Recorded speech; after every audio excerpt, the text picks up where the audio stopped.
Welcome to Chapter 11. In this chapter, we'll discuss conflict and conflict resolution, and we will also touch on organizational negotiations as a process of conflict resolution. In the organizational setting, conflict can occur between two people or groups of people when these individuals have opposing needs or objectives, perspectives, values, anything that jeopardizes the desired outcome of one party can create conflict with another party. Typically, we view conflict in a very negative light. When we hear the word conflict, what comes to mind usually has a negative connotation, like frustration, anxiety, disagreement, anger. Those are typically the things that we think about when we think about interpersonal conflict or conflict within organizations.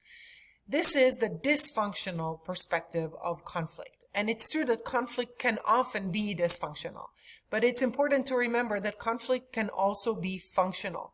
Conflict can also stimulate disagreement that will help us rethink our goals, rethink our methods, and be possibly more creative and innovative in the solutions that we adopt. And if you remember from our chapter on decision making, we discussed the importance of conflict as a functional solution to preventing groupthink. So while we tend to think of conflict as dysfunctional, and it can often be dysfunctional, conflict can also have very functional outcomes within organizations, especially when it comes to task goal or process conflict. Task goal conflict refers to conflict about the what. What are we trying to accomplish? What is our goal? What is our objective? For example, students working together on a class project. Some students want to get an A. Another group of students might just want to pass the course or pass the assignment. They clearly have opposing goals. That's an example of goal or task conflict. A different type of conflict is process conflict. Process conflict is about the how. How are we going to accomplish our shared goal? Same group, maybe all the students have the same objective, maybe all the students want to get a good grade, but some students want to deliver the project in the form of a PowerPoint presentation, while others want to record a video, and yet a third group wants to produce a paper. Here we have an example of process conflict, when people consider how to accomplish their objectives in different ways. Task goal or process conflict can be quite functional if they occur at moderate to low levels. They can help us rethink our approaches, become more creative and innovative, consider new alternatives, and make better decisions. Interpersonal or personality conflict tends to become dysfunctional rather quickly, even at low to moderate level. So it's not that conflict is especially desirable, but we have to recognize that conflict can be functional and should not be regarded as a necessary evil. And that sometimes we want to stimulate conflict to ensure that we are thinking creatively, considering new alternatives, and of course protecting ourselves from groupthink. The difference between functional and dysfunctional conflict is represented in this graph. Here we're looking at the relationship between performance and creativity to the level of conflict.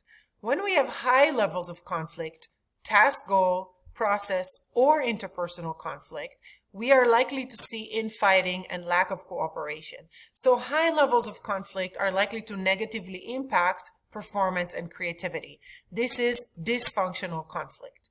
On the other hand, complete absence of conflict is also undesirable, is likely to lead to groupthink, complacency, apathy, lack of motivation, and lack of interest, and low levels of creativity.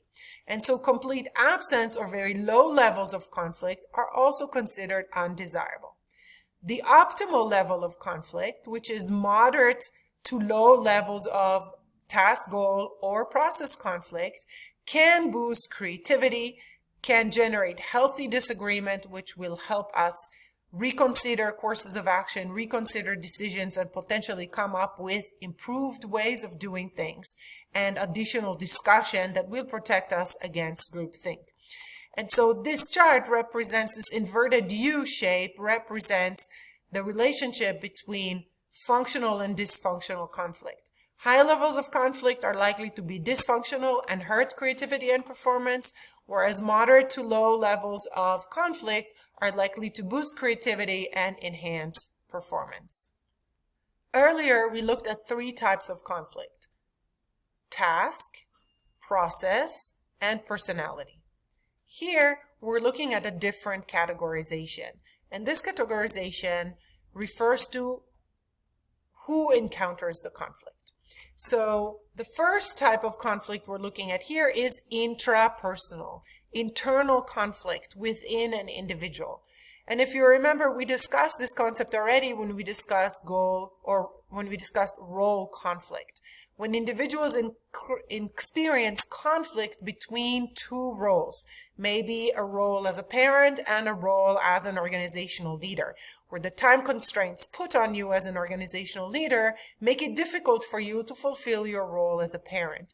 And in this case, you might experience internal conflict within yourself, intrapersonal. Interpersonal conflict is conflict between 2 or more individuals, and this is the typical way we think about conflict.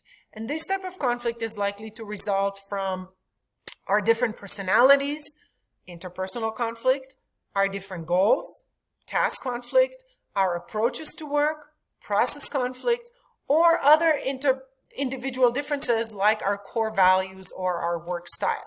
We discussed personality a lot in the beginning of this semester, and we understand that our personality very often dictates our work style. How we view deadlines, for example, is a result of our level of conscientiousness.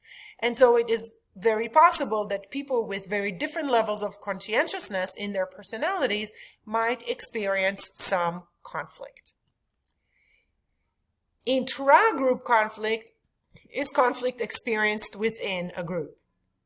We looked at the stages of team development in chapter 10 and discussed the fact that conflict is very often part of the process that groups go through in their evolution towards high-performing teams, especially in the storming stage of team development, where group members have conflict around what they're trying to accomplish, how they're going to accomplish it, who takes on what role, who takes on what responsibility, what are the norms regarding performance. All of these things can stimulate conflict within a group.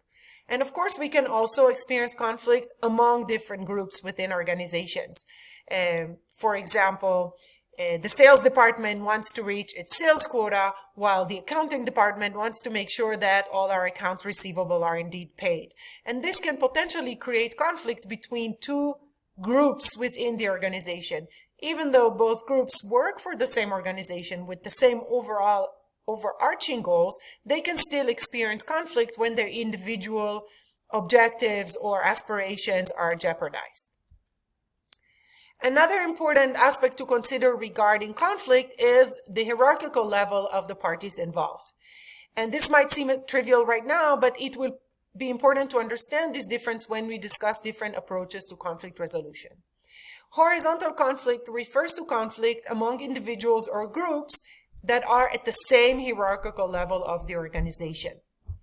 Vertical conflict is conflict that occurs among individuals or groups at different hierarchical levels.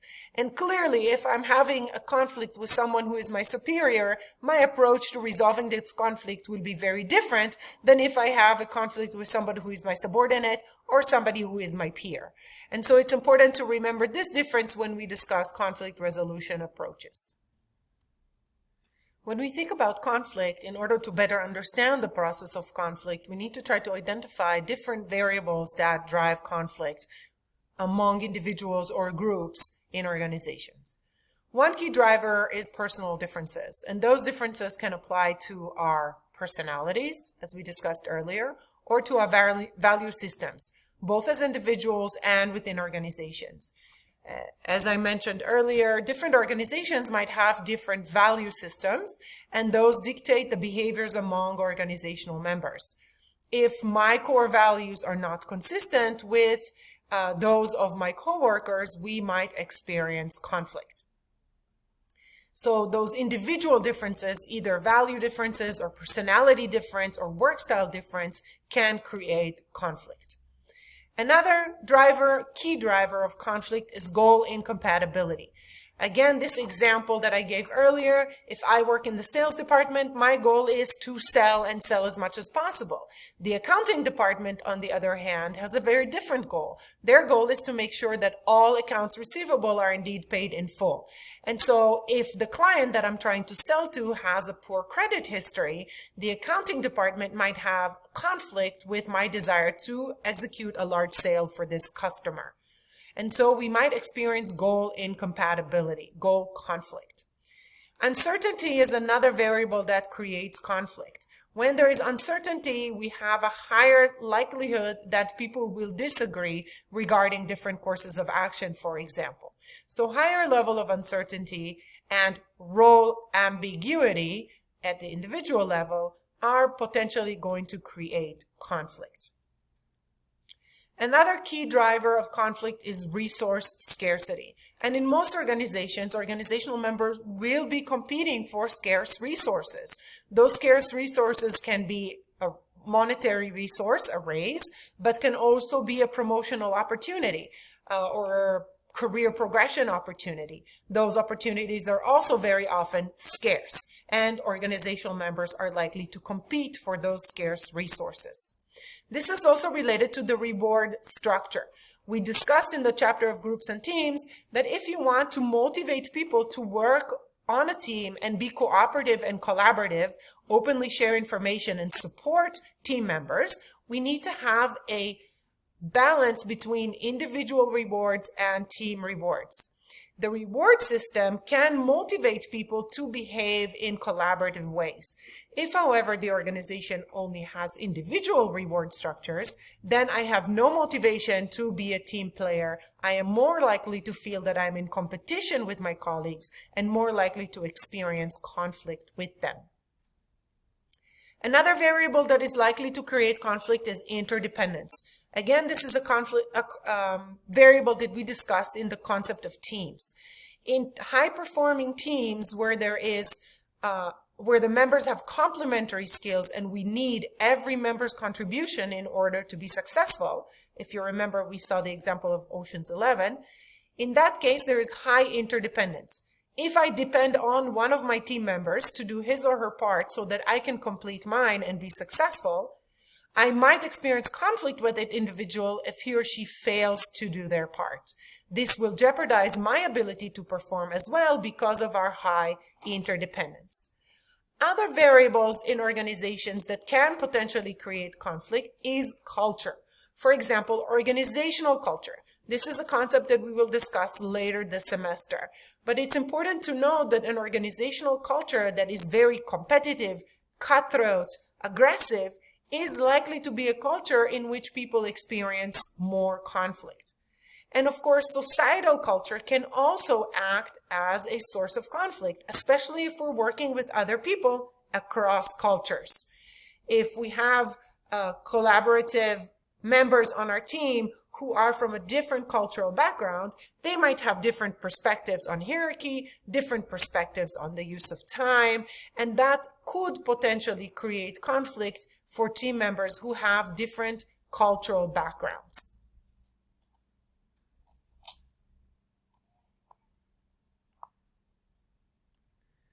Understanding the sources of conflict is important so that we can understand and reduce potentially dysfunctional conflict, but it's also important to understand what creates conflict because at times we want to intentionally promote functional conflict. And so the things that are likely to increase functional conflict within organizations that we can manipulate intentionally to create more conflict are interdependence, resource scarcity in the form of competition, for example, ambiguity, and change. If we want our teams to be more creative and innovative, we might be motivated to create a competitive situation through resource scarcity. We might also not provide all the information. So the team members have to think more creatively and have to consider lots of different alternatives. If we increase interdependence, this also is likely to increase conflict. One other variable that very often drives conflict in the organizational setting, and we will also discuss later this semester, is organizational change. Any type of change that we implement, even small changes, can potentially create conflict. And so if, as a team leader, you want to intentionally create functional conflict within your team, for example, using someone in the role of devil's advocate as a way to intentionally increase conflict. We can increase uncertainty by sharing less information. We can increase interdependence among team members, and we can create a competitive environment through resource scarcity.